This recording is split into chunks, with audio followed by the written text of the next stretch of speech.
এই যে 5ই আগস্ট আমরা যেখানে ছিলাম ঠিক সেই জায়গাটা এই মুহূর্তে দাঁড়াই আছি। 5ই আগস্ট 2024 যেখানে ছিলাম, আজকে এত কিছুর পর 14 মাস পর ফেব্রুয়ারিতে নির্বাচন, তার আগে ঠিক সেই জায়গাটা এখন দাঁড়াই রয়েছি আমরা শুরুতে। হ্যাঁ, শুরুতে। এখন ওই পিছের যে ঘটনা, এগুলো সবাই সাথে জমছে কোথায়? গণভোটে। গণভোট মানে পরিষ্কার জুলাই সনদের আইনি বাস্তবায়ন, যেটা একটা সংস্কার করে, এটা অলমোস্ট একটা সংবিধান। সংবিধান না, আমি বলছি না পূর্ণাঙ্গ নতুন সংবিধান। ওই সংবিধানের সাথে সংবিধান ধারা কতগুলো? ধারা আছে 100 কত 53টার মধ্যে। আপনি 84টার মধ্যে কারেকশন নিয়ে আসতেছেন। 84টার মধ্যে কারেকশন আসে না। সংবিধানে 48টা তারা বলছে, তার কয়টার মধ্যে ঢুকবে? হ্যাঁ, কয়টার মধ্যে ঢুকবে? এতে হার্ডলি, যেটা আমি অনুমান করতেছি 15-20টায়, 15-20টায় ঢুকবে। অনেক বড়। না, আপনি তো সংস্কার করতেই পারেন। সংস্কারটা কি? সংস্কার যেমন আপনি যখনই বলবেন যে এই অপরাধের জন্য 7 বছর কারাদণ্ড, ঠিক আছে, পরে আপনি সংস্কার করলেন এই অপরাধের জন্য 10 বছর কারাদণ্ড। এই 10 বছর কারাদণ্ড যখন করলেন, তখন কিন্তু আগেরটার থাকতেছে না। যখনই সংস্কার করবেন তখন সে অবস্থান করবে, পিছেরটা থাকবে না। এটাকে অপব্যাখ্যা করে সংবিধান বাতিল করে দেন। নো, সংস্কার মানেই হচ্ছে ওইটা প্রিভেল করবে, আগেরটা চলে যাবে, রিজলভ হয়ে যাবে। হ্যাঁ। তারপর যতগুলো সংবিধান সংশোধন হয়েছে আমাদের, 13তম, 14তম, এইভাবে 17তম পর্যন্ত, প্রতিটা সংশোধনী কিন্তু এক একটা সংবিধান, মানে এক একটা সংবিধানের সংযোজন। ওটা কিন্তু পুরো সংবিধান হিসেবে ট্রিট হবে। টোটাল সংবিধানের মধ্যে ওটাও সংবিধানের অংশ, ওটা পিওর সংবিধান। এখন গণভোটে যেতে হচ্ছে কেন? গণভোটটা কি? আপনি পার্লামেন্টের ভিতরে গণভোট দেখবেন, পার্লামেন্টের ভিতরে কি বলে একটা বিষয়, হা জয়যুক্ত হচ্ছে, হা কি ব্যালট দেয়, কথার কথা। হা জয়যুক্ত সেটা হা তো গণে না, টোটাল সিচুয়েশনটা বলে দেয় যে পক্ষে হাত উঠছে বেশি, বিপক্ষে কম। তো ওই টাইপের গণভোট মানে হচ্ছে যে আমরা যেহেতু ঐক্যমত্যে আসতে পারি নাই বলে এই প্রশ্নটা আসছে। এখন যদি বলেন আপনি ঐক্যমত্যে আসতে পারলাম না কেন, এটা একটা প্রশ্ন। আসতে পারলাম না, এটার দায় কিন্তু আমি রাজনীতিবিদদেরকে নিতে হবে। কারণ তৃতীয় ব্যক্তি যিনি বসছেন সরকার হিসাবে, উনি এখানে রেফারি মাত্র। আবার কেউ কেউ বলেন যে এই সরকার ভিতরে ভিতরে পলিটিক্স করছে। আমি তর্কের খাতিরে বলছি, যদি করে থাকে পলিটিক্স, তার কারণে যদি নোট অফ ডিসেন্ট হয়ে থাকে, নোট অফ ডিসেন্ট না, মত অনৈক্য হয়ে থাকে, তাহলে সেটা রাজনীতির অংশ। সেটা আমি বুঝবো না কেন? আমি রাজনীতিবিদ। সরকার কি রাজনীতির অংশ? সরকার তো এখানে রেফারি ভূমিকা পালন করছে। রেফারি ভূমিকাই তো, কিন্তু যারা বলছে, অনেকেই তো বলছে যে সরকারের সাথে অমুক দলের প্রভাব বেশি, এই দলের প্রভাব বেশি, এদের পক্ষ, ওই অ্যাঙ্গেলে আমি বলছি। এখন এই গণভোট মানে হচ্ছে আপনাকে, গণভোট বিজয় লাভ করবে কেন সেটাও বলে দিচ্ছি। দেশের মানুষ, আপামর মানুষ, আমি বলছি দলের সাথে সম্পৃক্ত যে লোকগুলো, ওগুলো যদি আমি বাদ দেই, দলের সাথে লোকগুলো কিন্তু অলওয়েজ দলের স্ট্যান্ড। এই যে নোট অফ ডিসেন্ট যারা দিচ্ছে, বিএনপি টোটালটা মনে করে নোট অফ ডিসেন্টের পক্ষে থাকবে। যারা একমত হয়েছে বা অন্য বিষয়ে, ওই দল থাকবে। নোট অফ ডিসেন্ট একটু বোঝায় বলেন আপনি। গণভোট যদি হয়, হ্যাঁ, বিএনপি বলছে যে নোট অফ ডিসেন্ট ছাড়া যে সুপারিশটা করছে এটা এক প্রকার প্রতারণা, বিএনপি বক্তব্য। হ্যাঁ, সে বলতে পারে। আচ্ছা, এই প্রতারণা নিয়ে যদি গণভোট, এখন যদি বিএনপিকে তারা বলে থাকে, আমরা কিন্তু জানি না, যদি বলে থাকে যে আপনাদের এই নোট অফ ডিসেন্ট সহই আমরা গণভোটে পাঠাবো, কথাটা বুঝছেন, যে যেগুলোতে একমত হয়েছেন আর যেগুলোতে দ্বিমত হয়েছেন, বলছে কিনা আমরা জানি না, আমরা বিএনপি আলোচনা করি, আমরা তো সেটাই বলছি, আমরা তো জানি না। কিন্তু যদি বিএনপিকে বলে থাকে কর্তৃপক্ষ যে আমরা আপনাদের নোট অফ ডিসেন্ট সহই প্লেস করব, জনগণ যেটা করে, কিন্তু সেটা তারপরে যদি বলে থাকে যে নোট অফ ডিসেন্ট ফিসেন্ট নাই, পুরোটার উপরে হা বা না হবে, তাহলে অবশ্যই বিএনপি সেই ক্লেম করতে পারে। যে এখন যদি শুধু জুলাই সনদ ওইভাবে নিয়ে যাওয়া হয় যে টোটাল এগুলো আমরা আনতে চাই, হা বা না বলেন, তাহলে হা জয়লাভ করবে। এই কারণে কেন করবে সেটা বলছি। দলীয় ভোট যারা আছে তো আছেই, দলের বাইরে যারা, তারা শুধু চিন্তা করবে কি যে আমরা তো একটা পরিবর্তন চাই। সুতরাং এখানে যে সমস্ত রাজনীতিগুলো নোট অফ ডিসেন্ট দেওয়ার মানে হচ্ছে, এটা কি আপনার মত নাকি কোনো সমীক্ষা? আমি আমার অ্যানালাইসিস বলতে। আপনি যখনই বলবেন নোট অফ ডিসেন্ট পেয়েছেন, তার মানে কি ওই দলটা তার পক্ষে হয় নাই বলে নোট অফ ডিসেন্ট দিচ্ছেন।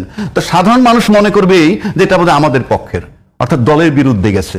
তো দলের বিরুদ্ধে গেছে কিন্তু সাধারণের পক্ষে, ন্যাচারালি হা জয়যুক্ত হবে, আপনি নিশ্চিত থাকতে পারেন। কারণ আপনার এখনো যদি দলীয় ভোট নিয়ে আসেন, দলীয় ভোটের বাইরে আনেন, তাতে কিন্তু বড় দল, সে যেগুলোতে নোট অফ ডিসেন্ট দিচ্ছে, সেই নোট অফ ডিসেন্ট যে দলটা মানতেছে না, সেও কিন্তু ওই গণভোটে গেলে হায়ের পক্ষে ভোট দিবে, ওই দলের অন্য দলের লোকগুলো।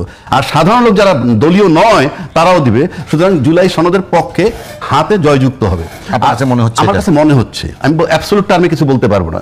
আর যখনই আপনার এই জুলাই সনদটা হা জয়যুক্ত হয়ে যাবে, গণভোট হওয়ার পর যে কথাগুলো রাখছে, জাহিদ ভাই বললো, আমিও একমত, এই যে 270 দিনের মধ্যে এটা, গণভোটের পর একটা চলে না। গণভোট মানে will of the people, what is our constitution, সহজ অপশনটা রাখার দরকার কি? আর রাখছে কেন এখন, যেহেতু টাইম টু টাইম বসছে, বিভিন্ন চাপ আছে, সব দিক রাখছে। 270 দিন গণভোট হওয়ার পর এই 270 দিনের টাইম আর প্রয়োজন নাই, 1। 2, যেটা বলতেছিলাম, রাষ্ট্রপতির কাছে অনেক বিল যায়, যেটা বলা হয় এটা কি সারা বিশ্বের মধ্যে নতুন ভাই আমাদের শেষ করতে দেই, আমি সারা বিশ্বে তো যাবো না, আমি দেশে থাকবো। রাষ্ট্রপতির কাছে বিল পাঠায় সংসদ, বলছে 7 দিনের মধ্যে যদি স্বাক্ষর না হয় তাহলে ধরে নেওয়া হবে যে এটা অ্যাপ্রুভাল হয়ে গেছে। তখন তার এক্সিকিউট করে কারা? সংসদ, দেয়ার অথরিটি। কিন্তু এই যে 270 দিনের কথা বলা হয়েছে, আমি গণভোট বাদ দিলাম, নির্বাচনে অ্যাজ ইউজুয়াল হয়ে গেল, তখন যদি 270 দিনের মধ্যে বাস্তবায়ন না করে অটোমেটিক ইয়েতে ঢুকবে কেমনে, সংবিধানে ঢুকবে কেমনে? অথরিটিটাকে, অদ্ভুত, এটাই অথরিটিটাকে সংবিধান, সংসদ যদি না ঢুকায় সংবিধানের মধ্যে অথরিটিটাকে, এই সংসদের চাপ দেওয়ার অথরিটিকে, রাষ্ট্রপতি যদি বিল পাস না করে 7 দিন পর হয়ে যাবে, তখন সংসদ অথরিটি, মানলাম না তোরে।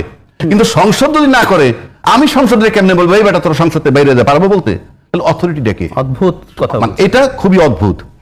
আর একটা কথা বলি আমি, এই যখনই আপনি গণভোটের বিষয় আনতেছেন, তখন তার সাংবিধানিক পরিষদ অবান্তর, একেবারেই অবান্তর। কারণ গণভোট সবার উপরে, আমি আমি হবে কি হবে না সেটা অন্য কথা। সাংবিধানিক পরিষদ হওয়ার পরে গণভোট হওয়ার কথা, একদম, আমি একদম মানে সাংবিধানিক পরিষদ যদি আগে হয়, তাহলে তো সাংবিধানিক পরিষদ একটা সংবিধান সংস্কারই করে ফেলবে। হ্যাঁ, সংস্কারই করে ফেলবে, সংস্কার করে গণভোটে যাবে। হ্যাঁ, সেই কথা কিন্তু চলতেছিল যে একটা সংসদ নির্বাচন হবে, একই সংসদ নির্বাচন 70 সালের মতো, যদিও একটু খরচ ব্যয় করার জন্য একসাথে করে, একই সংসদ মনে করেন প্রথম হবে সে গণপরিষদ অথবা সাংবিধানিক পরিষদ। হওয়ার পর 2 দিন 4 দিন 1 মাস 15 দিন যাই টাইম লাগুক, তার সংবিধানটাকে কমপ্লিট করার পর সংবিধান হয়ে গেল, তখন এটা ভেঙে যাবে, রেগুলার পার্লামেন্ট, এই পরিষদটা ভেঙে যাবে, কিন্তু এই ব্যক্তিরাই পার্লামেন্টে চলে যাবে। আমি আপনার কাছে আসবো একটু, জাহিদ ভাই আবার প্রশ্ন করি, গণভোট আগে না পরে এটা নিয়ে আলোচনা আসলে আচ্ছা পরে করি। না, এটা একটা ইম্পর্টেন্ট ব্যাপার, আগে না পরে, ওটা আলোচনা করবো। কিন্তু আমার কাছে এখন যেটা প্রশ্ন মনে হচ্ছে, বিএনপি যেখানে বলছে যে আমাদের সনদে যে সমস্ত ভিন্ন মত ছিল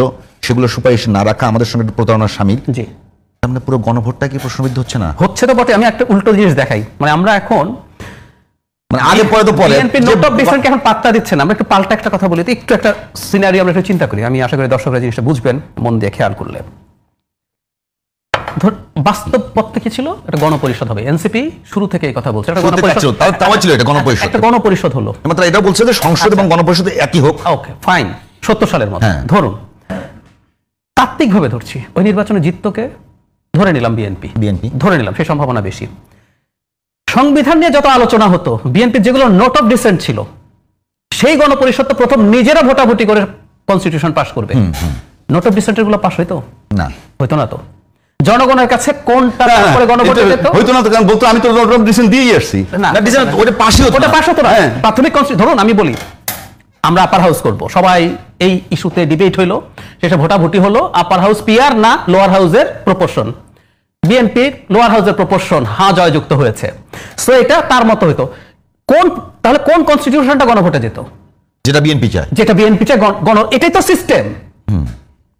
তো সেটাই যেত গণভোটে, সেটার উপর হ্যাঁ না বলতো জনগণ। খেয়াল করেন, সেটা হলো if it is after election. হ্যাঁ, আমি সেটাই বলছি না, আইডিয়াল প্র্যাকটিস এটা। আমি যদি বলি বিএনপি তো খুবই মডেস্টি দেখিয়েছে এক অর্থে, যে আমি এগুলো মানলাম, প্রস্তাবনাটা কি ছিল? আমি এখানে একটা প্রশ্ন দিই, মানে এই যে আজকের যে বিএনপি বলছে প্রতারণা, যদি বলি এই ফাঁদে বিএনপি কি নিজেই নিজের রাজনৈতিক ভুলে পড়ে গেল? যদি শুরুতে বিএনপির পক্ষ থেকে গণপরিষদ এবং জাতীয় সংসদ নির্বাচনে একসঙ্গে যে দাবি এসেছিল, বিএনপি কিন্তু এটা মানে নাই। না, বিএনপি মানে নাই, কিন্তু আমি বলছি বিএনপি যেহেতু মানলে বিএনপি লাভ বেশি হতো না। এখন যদি আপনি এই প্রতারণা প্রতিষ্ঠিত থাকে, প্রতারণা বলা যায় কেন বলছি না, তারাই বলছে প্রতারণা না, আমি বলছি, আমি একজন অ্যানালিস্ট হিসেবে বলি, লোকজন তাদের দালাল টালাল বলতে পারে, আমি একজন দূর থেকে যদি বলি, আপনি নিউট্রালি যদি দেখেন, বলতে পারে মানে এটা বলে, সেই জন্যই বলছি। নিউট্রালি যদি আপনি দেখেন, ও তো এই আলোচনায় গেছে, এবং আমি একটু পেছনেও যাই, ঐক্যমত্য কমিশনের বাস্তবায়নের পদ্ধতি নিয়ে কোন রকম কোনো আইনি ভিত্তি দেওয়ার কোনো জুরিসডিকশন ছিল না, তাদের কাজ জুলাইতে শেষ হয়ে গেছে। তারা বলেছে এটা পরবর্তী 2 বছরের মধ্যে করো। কে করবে? সংসদ করবে, ক্লিয়ার কাট, ক্লিয়ার। এরপর এনসিপি, জামায়াত ইসলামী আন্দোলন তারা মিলে আবার ফাইট করতে শুরু করলো, না তোমাকে এটার আইনি ভিত্তি কিভাবে। এরপর আরো 3 মাস ধরে এই আলোচনা চললো তো। এরপর কি হলো? নতুন করে আসতে গেল, এবং জুলাই সনদ সাইন করেছে নোট অফ ডিসেন্ট সহ। যদি তাই হয়ে থাকে, আমি মনে করি নোট অফ ডিসেন্ট সহ কিন্তু ভোটও হতে পারে। কিভাবে হতে পারে? গণভোট।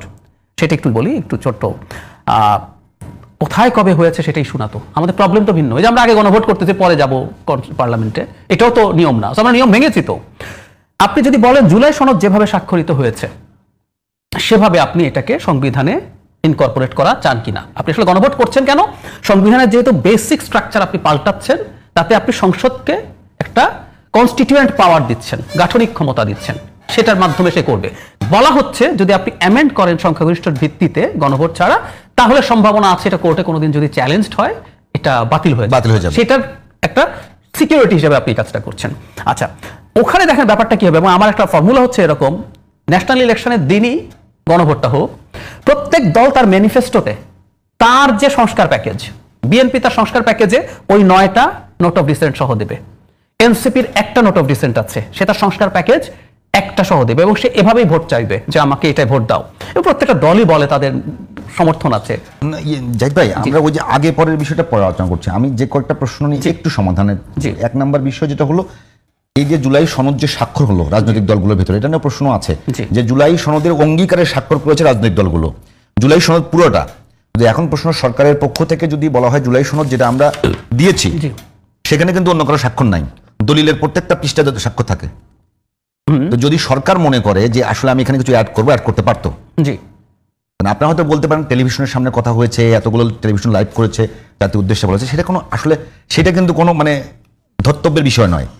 তারপরে সেটা কিন্তু বাস্তব রূপ নিল যখন এই যে সুপারিশটা আসলো, সেখানে দেখা গেল যে জুলাই সনদের যে নোট অফ ডিসেন্টগুলো ছিল সেগুলো দেওয়া হয় নাই। না না না, নোট অফ ডিসেন্টগুলো আছে সনদের মধ্যে, ওখানে লেখা আছে নোট অফ ডিসেন্ট, ওগুলো আছে গণভোটের ক্ষেত্রে। আমি সেটাই বলছি, আমি সেটাই বলছি, কারণ আমি সনদের ভিতরে আপনার কাগজে কলমে আছে, কাগজে কলমে আছে, 96 তো আপনিও ছাপাতে পারেন। একদম একদম একদম। এখন আপনি যখন এটা করতে যাচ্ছেন, যেহেতু এটা ওখানে ছিল, আপনি গণভোটে দেওয়ার সময় এটা তুলে দিয়েছেন। আমি আবার একটা কথা খোলাখুলি বলি, না আমরা একটু এটা নিয়ে একটু রাজাকি ভাই আসলে আইনগত দিক থেকে একটু ব্যাখ্যা করবেন একটু প্লিজ। না না, এটা যেটা আপনি বললেন এটা যে অবান্তর কিছু না, কিন্তু না না, এটা আমি না, অনেক বড় একজন আইনজীবী এটা নিয়ে প্রশ্ন তুলেছেন। না না, বড় আইনজীবী তুলতে পারে, আমি তুলবো না, কারণটা বলি।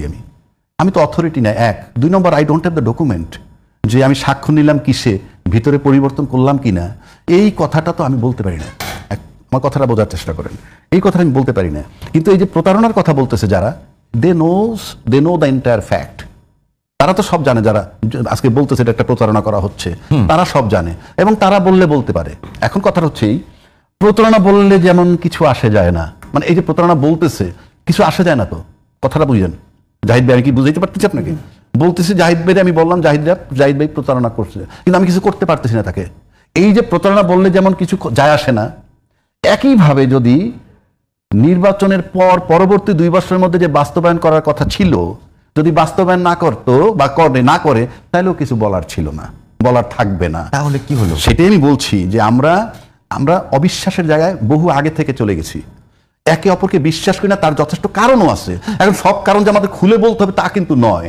আমরা কিন্তু এক এক সময় এক এক সিদ্ধান্ত নেই। এই জাহিদ বেরি আমার পছন্দ হয়, কালকে সকালে পছন্দ হচ্ছে না। এই জাহিদ বেরি নিয়ে আমি শপিং করতে যাচ্ছি, আরেকদিন তারা বাদ দিচ্ছি। এই যে বিষয়গুলা, অনাস্থা এমনভাবে তৈরি হয়েছে, সবাই কিন্তু তার অনাস্থা মানে আস্থার জায়গাতে চায়। এখন আসেন, আপনি বলবেন একটা ছোট্ট বিরতি। না না, এটা শেষ করে দিই। যেহেতু এটা করলে কিছু আসে যায় না, সেখান থেকেই একে অপরের উপরে অনাস্থা। এই অনাস্থার কারণেই এখন গণভোটের মাধ্যমে জুলাই সনদ বাস্তবায়ন করার একটা জায়গায় যাচ্ছে, এবং ওই বাস্তবায়ন করতে পারলে ভোটের মাধ্যমে, তখন সেটা হবে base line for next election. This is my idea. আপনার আইডিয়া একটু না। এখন আমি একটা কথা বলি আপনাকে, এটাকে কথা যৌক্তিক মনে করেন আপনি? নির্বাচন না হলে, মানে নির্বাচন হোক, যাই হোক, নির্বাচন পরে যাক, কোনো সমস্যা নেই। না হলেও মানে নাও হতে পারে। এটার বিষয়টা মানে হচ্ছে এই যে নির্বাচনের সংখ্যা পড়ে গেল। না না না, সেটা পরে। If election tax place in February, কথার কথা, সেক্ষেত্রে তারা নভেম্বরে চায়। এই যে গত বলেছে নভেম্বর বলেছে, তার মানে ওখানে আছে, তার মানে নভেম্বর না হোক, ইলেকশনের আগে চায়। আমি যদি এইখানে স্ট্যান্ড করি, তারা ইলেকশনের আগে চায়। আচ্ছা, এখন তার মানে হচ্ছে যে ইলেকশন হোক বা না হোক, ইলেকশন না হইলেও তারা এইটা চায়। তার মানে কি? তার মানে ফেব্রুয়ারিতে যে আপনি তফসিল দিয়ে দিবেন, ওইটা তারা নাও মানতে পারে, গণভোট যদি না হয়। এখন বলতে পারেন না মানলে কি হবে? ভোটে কিন্তু আজকে পর্যন্ত ভোট হইলে বিএনপি জিতবে। মানুষ বলে নানান কথা, যে বিএনপির নানান অভিযোগ আছে, কিছু সিট কমছে। আমি ধরে নিলাম তর্কের খাতিরে কিছু সিট কমছে, মনে করেন 220টা পাইতো, সেখানে 180টা পাবে, তাও তো তার মেজরিটি, সে জিতবে আজকে পর্যন্ত। আমি হয়তো কাল্পনিকভাবে বলতে পারবো না যে কালকে সকালে জামাত জিতবে, এটা বললে অবান্তর হয়, মস্করা করতে লাভ নাই। আমরা উই আর রেসপন্সিবল পার্সোনালিটিস, সেই জন্য বললাম। তো সেক্ষেত্রে আপনি মনে করেন যে এই নির্বাচন হইলে, এখন এখানে কি বিষয়টা আছে, রাজনৈতিক দলের রাজনৈতিক ভিত্তি বলে একটা কথা আছে। আপনি বিগত দিনে যে সরকারটা পতিত হয়েছে, আমি আজকে বলতেছি, তাদের কোনো রাজনৈতিক ভিত্তি ছিল না। কেন ছিল না? ভিত্তিটা কাকে বলে? আপনি যদি রাজনৈতিক ভিত্তি ধরেন, ভিত্তিটা মানে ডিসিপ্লিন, ফোর্স, কমিটমেন্ট, এগুলো যদি আপনি মিলান, তাহলে এখনো কেউ কেউ টকশোতে বলে 1 কোটি ভোটার আছে, আওয়ামী লীগের যাবে কোথায়? একটা কথার কথা বলছি। 1 কোটি ভোটার কিন্তু এখনো তামাশা নয়। 2 নম্বর, ইউনূস সাহেব প্রশাসন কিংবা রাজনৈতিক দল ব্যবহার করে এমন টার্মোয়েল কোনো সিচুয়েশন তৈরি করে নাই যেটাকে রাজনৈতিক দল মোকাবেলা করতে পারে না। আওয়ামী লীগ কিন্তু পারে নাই মোকাবেলা করতে। এটার মানে বুঝাচ্ছি আমি এই যে রাজনৈতিক ভিত্তি যাদের নাই, তারা করে কি, পাওয়ারে আসার পর প্রশাসনকে নিয়ে সে তার ভিত্তি বানায়। আর যে রাজনৈতিক ভিত্তি যার আছে, সে কিন্তু 16 বছরে আপনি সরাইতে পারেন নাই। যদি আমি জামাতের কথাও বলি, তার তো লোক কম, নিকন, বাট তার ভিত্তিটা আছে। এই ভিত্তির কারণে সে যদি আজকে বেঁকে বসে, আমি বলছি না, যদি বেঁকে বসে তাহলে কিন্তু নির্বাচন করা কঠিন। সে যদি বেঁকে বসে নির্বাচন করা কঠিন। এর কারণ হচ্ছে তার রাজনৈতিক ভিত্তি আছে। যেমন এই যে 4টা ইউনিভার্সিটি জয়লাভ করলো, আমরা যে যত কথাই বলি না কেন, কেউ কেউ বলে যে বিএনপি ওয়ার্ক করতে পারে নাই, কিংবা তারা জামাতের শিবিররা ছাত্রলীগ হয়ে মিশে ছিল, সবই তো কিন্তু তাদের, আপনাকে মনে করেন রাজনৈতিক স্টেপ বলতে পারেন, রাজনৈতিক কৌশল বলতে পারেন। তার মানে রাজনৈতিক ভিত্তি বানাইতে হবে।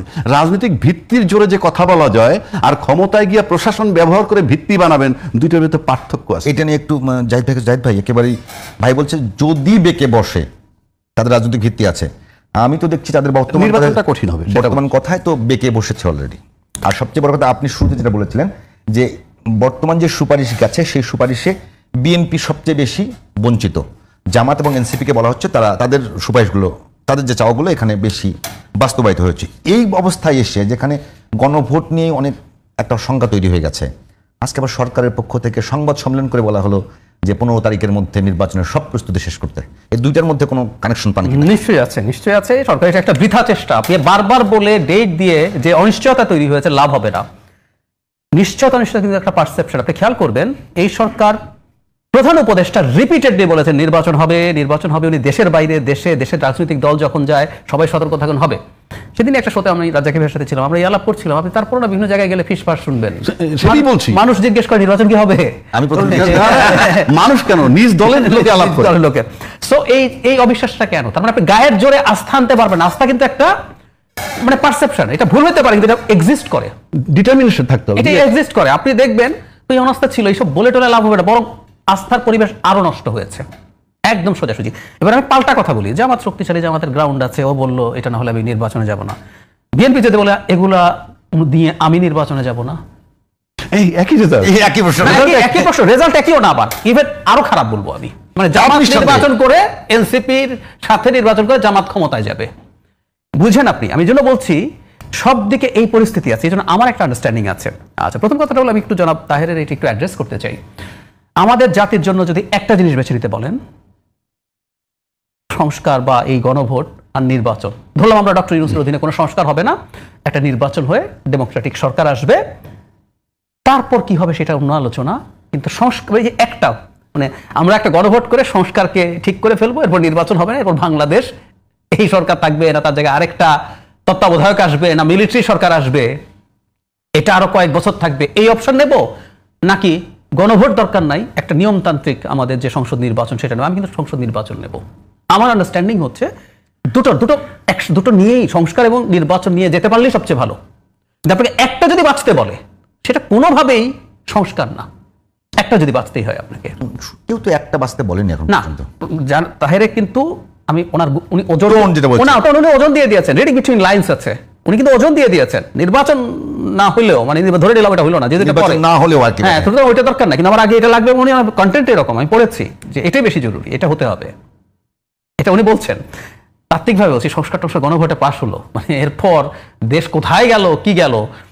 পোস্ট আপরাইজিং 3টা দেশে গৃহযুদ্ধ হয়েছে, মানে এই যে আরব স্প্রিং যে হলো, এর মধ্যে ইজিপ্টে তো শেষ পর্যন্ত মিলিটারি শাসন, কিছুটা ঠিকঠাক আছে তিউনিসিয়া, লিবিয়া, সিরিয়া, ইয়েমেন, 3টাতে রেজিমকে চ্যালেঞ্জ করতে গিয়ে গৃহযুদ্ধ হয়ে দেশ তছনছ হয়ে গেছে। তো আপনি সংস্কার করবেন, সংস্কারটাকে জেনুইন করবেন, দেশটাকে আপনি এমন জায়গায় ঠেলে দিচ্ছেন, একটা আনসার্টেন জায়গায়, সেটা প্রবলেম। আমি জানাব তাহেরের এই বক্তব্যকে আসলে পলিটিক্যাল রেটরিক, এটা আমার বটম লাইনে সমালোচনার পর বলছি, রেটরিক হিসেবে নিতে চাই।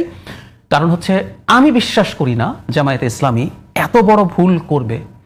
অলরেডি এটা বলার সাথে সাথে অলরেডি জামাত ইসলাম সহ 8টি রাজনৈতিক দল তারা বলছে যে গণভোট নির্বাচন আগে না দিলে তারা বৃহত্তর আন্দোলনের ঘোষণা দেবে।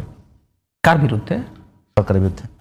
আচ্ছা, ঠিক আছে দিলেন, কিন্তু আমি যে কথাটা বলছিলাম শেষ পর্যন্ত যদি মানা না হয়, আমি ধারণা করি শেষ পর্যন্ত সবাই নির্বাচনে কিসের উপর বেস করে আপনি মনে করছেন? আচ্ছা, বেসটা কোথায়? আগে বিরুদ্ধের কথা বলি। জামাত ঐতিহাসিক ক্রান্তি লগ্নে ভুল করার বাতিক আছে, এটা একটা অদ্ভুত ব্যাপার।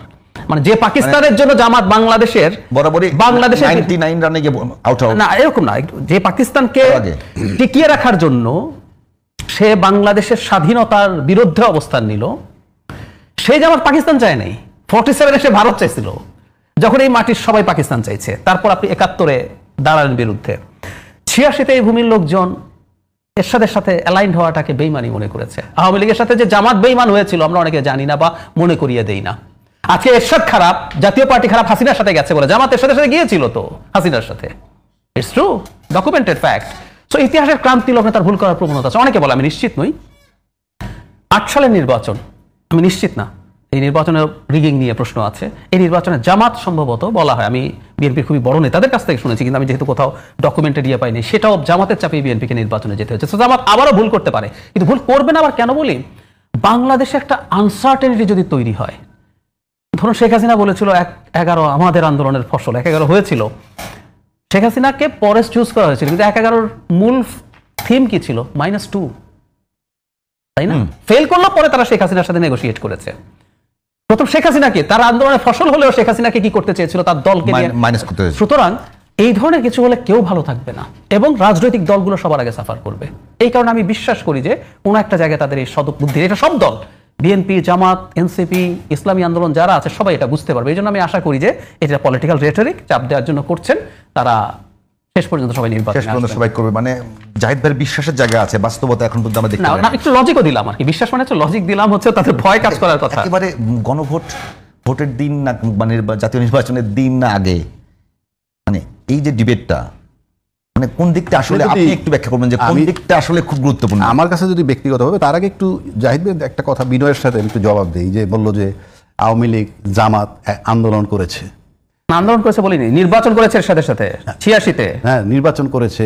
তারপরে এরশাদ বিরোধী আন্দোলন যখন হয়, 3 দলীয় জোট যখন বানায়, সেখানেও জামাত ছিল ওই আন্দোলনে। এটা পরে কিন্তু নির্বাচন করেছে। বেইমানি 86-র বেইমান। বেইমান। আবার যখন 3 দল জোট করলো আন্দোলন করার জন্য, তখন কিন্তু আওয়ামী লীগ বিএনপি দুইজনই জামাতকে সাথে নিছে। কোনোভাবে নেওয়া উচিত না স্বাধীনতা বিরোধী শক্তিকে, আমি মনে করি। যেহেতু এই অভিযোগ তাদের বিরুদ্ধে আছে, তারাই করেন। তা আমি তার সাথে জোট করলাম, মানে আন্দোলনের সময় তাকে আমার প্রয়োজন ছিল, ভালো লাগছিল। আবার কিন্তু তাকে মন্ত্রণালয় পর্যন্ত দেওয়া হয়েছে, সেটাও আমার ভালো লাগছিল। তা আপনি যদি জামাতকে ডিসলাইকই করেন স্বাধীনতা বিরোধী শক্তি, কখনই আপনি তাকে অ্যাকসেপ্ট করতে পারবেন না, কোনোভাবে আপনি তাকে নিতে পারবেন না। সুতরাং জামাত যেহেতু আইসোলেটেড, কেউ তার এখন বলবে জামাতের ট্যাগ লাগাবে আমাকে, আমি কিন্তু লজিক দিচ্ছি। আপনি যদি জামাতকে নিয়ে আন্দোলন করতে পারেন তখন ভালো লাগে। আজকে জামাত নিজে নিজে আন্দোলন করতেছে। হ্যাঁ, আন্দোলন করতেছে কেন? জামাত তখন ভাবতেছি সে সেকেন্ড দল, সে তো সেকেন্ড দল। 1, 2, জামাত যেমন বলতেছে, কেউ কেউ বলতেছে পিআর পদ্ধতি নিয়ে সে যেটা আসছে সেটা একটা চাপে রাখছে, তর্কের খাতে আমি তাই ধরে নিলাম। কিন্তু জামাত আজকে যে জায়গাটা আছে, সে যদি কালকে পিআর পদ্ধতি বাদ দিয়া বিএনপির সাথে কম্প্রোমাইজ করে কোনো সিট নেয়, 40টা সিট নিল, কথার কথা বলছি, তর্কের খাতিরে, তাহলে তো গণতন্ত্র থাকলো না, আতাতের রাজনীতি হইলো, বিট্রে টু দ্য পিপল। 2 দল মিলে জনগণের সাথে বিট্রে করা দাঁড়াবে। এটা না, বিশেষ সময় চলছে এখন, যেটা জাতীয় এখন তো বিরোধী দল সেই হবে। সেই বিরোধী দল যদি আপনি সিট ছেড়ে দেন, আমি দামি তামাশা নয় তো। জামাতের রাজনীতি থাকবে না, বিএনপির রাজনীতি গ্রহণযোগ্য হবে না। কেন হবে না? যে তুমি তাকে সিট ছেড়ে দিয়ে বিরোধী দল বানিয়েছো। জামাত পিআর পদ্ধতি থেকে সইরা চাপে রেখে কিছু সিট নিয়ে পার্লামেন্টে গেছে, টোটালটা জনগণের সাথে বিট্রেয়ারে শামিল হবে বলে আমি মনে করি। এখন বাকি হিসাব পরে। আরেকটা কথা আপনাকে বলি, নির্বাচন কমিশন যে নির্বাচনটা তফসিল দিবে আজকে আমরা দেখলাম। আচ্ছা, তফসিল দেওয়ার সময় কিন্তু তাকে বলতে হয় সংবিধানের এত নম্বর অনুচ্ছেদ মোতাবেক এই ক্ষমতা। এটা তো মানে পরে আলোচনা করবেন নাকি আগে করবেন? আমি যেটা বলছিলাম যে আচ্ছা, গণভোটটা নিয়ে যে বিতর্ক তৈরি হচ্ছে, একে তো প্রথম গণভোটটা নিয়ে বিতর্ক তৈরি হচ্ছে। গণভোটটা করতেছে কেন শুনেন, গণভোটটা করলে এখন গণভোটটা আগে না, মানে আগে ওই দিন আমি বলি, আমার বিবেচনা যদি আগে করে, গণভোটটা আগে করলে, গণভোটে হা হইলে কিন্তু একটা আইনি ভিত্তি হইলো জুলাইয়ের। যদি না হয়, না হইলে তো সেই আলাপ করছি না আমরা, কথাটা না হয়টাও বলতেছি। যদি হয় তাহলে একটা আইনি ভিত্তি হইলো, তার আলোকে আপনি নির্বাচন করবেন, একদম সিম্পল, কোনো কথা নাই। আপনি হা ভোটে জয়যুক্ত হইলেই ওইটার আলোকে যেতে হবে। আর যদি সেটা না হয়, যে গণভোট পাশ করলো না, তখন আর এক জটিলতা হবে। নির্বাচনটা কিভাবে যাবে তাহলে? এতদিন পর, এত আন্দোলনের পর সব তো ভায়োলেট করে আসছে। সাংবিধানিক যে রুলস অ্যান্ড রেগুলেশন ছিল সব কিন্তু ভায়োলেশন হয়ে গেছে, সব ভায়োলেশন হয়ে গেছে। আপনি এটা মিলাবেন কিভাবে? এক জোড়াতালি ছাড়া, গোজামিল ছাড়া একটা রাষ্ট্র আপনি জোড়াতালি গোজামিল দিয়ে চালাবেন? পারবেন না। সুতরাং আরেক জটিলতা হবে, জটিল থেকে জটিলতর হচ্ছে সামনের পরিস্থিতি। আমরা কিন্তু সেই ব্যাখ্যাটা দিচ্ছি।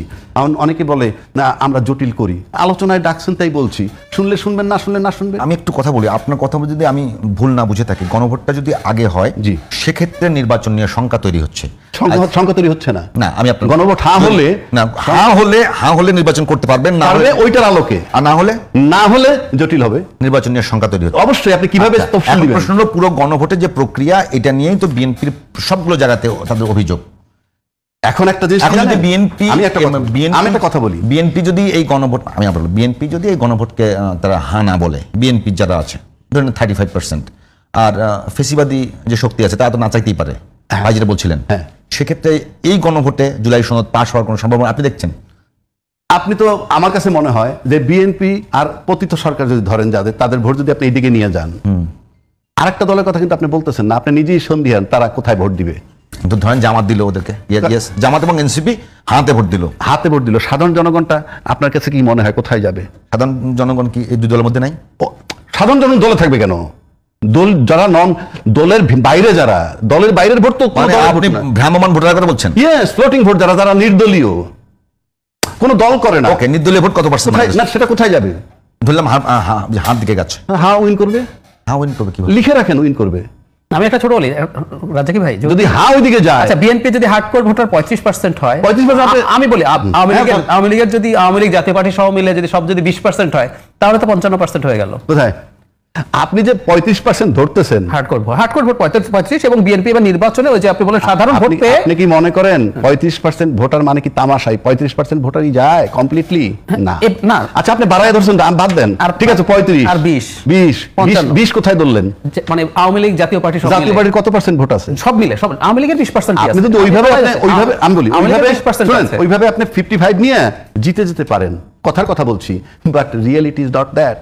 আচ্ছা আমি আপনার এটা নিলাম যে যদি আমরা এটা কিন্তু হাইপোথিসিস, নির্বাচনের মানে ভাই একটু আপনি বলেন যে নির্বাচনের আগে, মানে নির্বাচনের দিনের আগে, জাতীয় নির্বাচনের দিন যদি গণভোট হয় সেক্ষেত্রে জাতীয় নির্বাচন নিশ্চিত হয়ে যাবে, আর যদি আগে হয় সেক্ষেত্রে একটা অপশন থাকে নির্বাচন না হওয়ার। আমি বলি আপনাকে, আপনি যদি এখন তো তাহলে কোনটা ভালো? না, এখন তো হালকা বলতেছি, এটা কিন্তু গভীর থেকে গভীরতর হবে।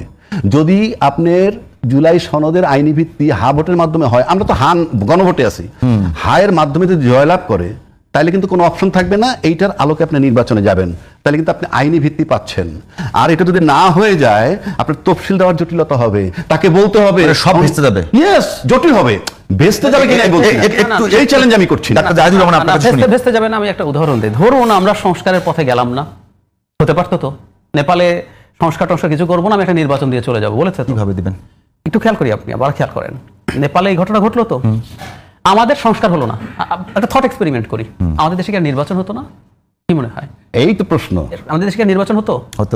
কেন হতো, কেমনে হতো?